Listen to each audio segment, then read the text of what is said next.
The Supreme Court's ruling on tariffs is deeply disappointing. Well, we're going straight ahead with 10% straight across the board, which was the absolute right to do.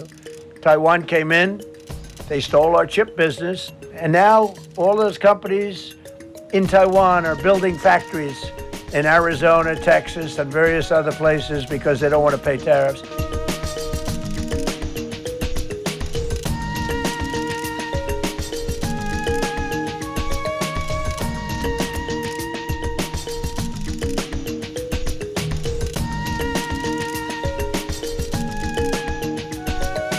The Supreme Court's ruling on tariffs is deeply disappointing, and I'm ashamed of certain members of the court, absolutely ashamed, for not having the courage to do what's right for our country. Foreign countries that have been ripping us off for years are ecstatic. They're so happy.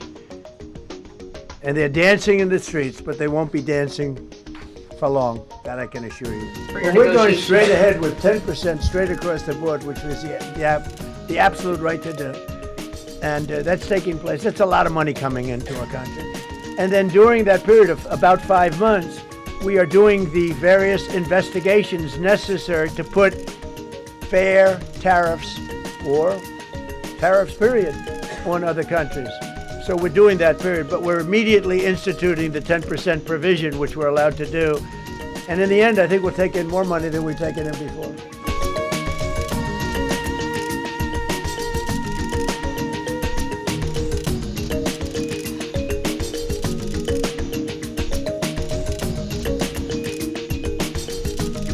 You can make your product outside, you can put our people out of business, you can put everybody on the unemployment rolls.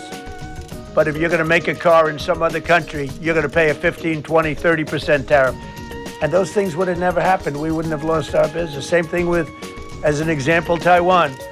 Taiwan came in, they stole our chip business. They made chips. For 30 years longer, they made chip, and they put our companies. Intel would be now the largest company. I saved Intel. I literally saved it at the beginning of this administration. And now all those companies in Taiwan are building factories in Arizona, Texas, and various other places because they don't want to pay tariffs. They're all pouring into the United States. So that night, the entire world saw what the full military might the U.S. military is capable. They even talk about the discombobulator because they never got a shot off. The Russian equipment didn't work. The Chinese equipment didn't work.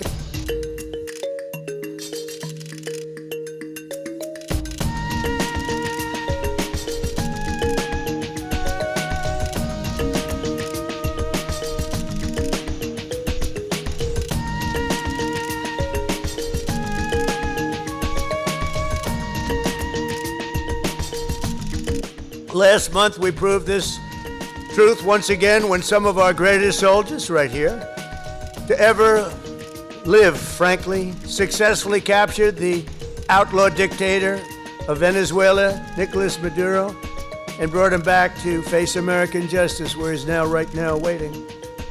And that was an amazing night. People saw that. They've never seen anything like it, you know. So that night, the entire world saw what the full military might the U.S. military is capable of. And that was an unbelievable operation, but that was a smaller operation. But it was so precise, so incredible. Nobody thought a thing like that could happen. They even talk about the discombobulator because they never got a shot off. The Russian equipment didn't work. The Chinese equipment didn't work. Everyone's trying to figure out why it didn't work. Someday you're going to find out. But it didn't work. It's nice when you can fly in and not get shot at.